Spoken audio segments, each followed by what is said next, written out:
内六角扳手的特殊妙用，工具再齐全，但是我们在维修的过程还是有不可裁的这个螺丝。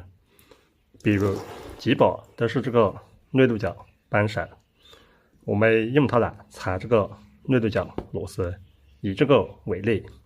比如裁这个的话，它这个比较大啊，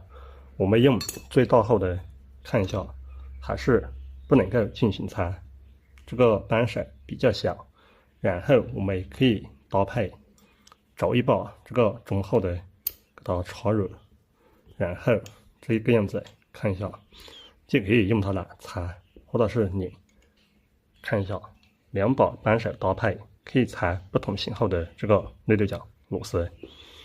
这边这个我们看一下，如果是裁这个的话，我们可以找一把小一点的给它插入，看一下，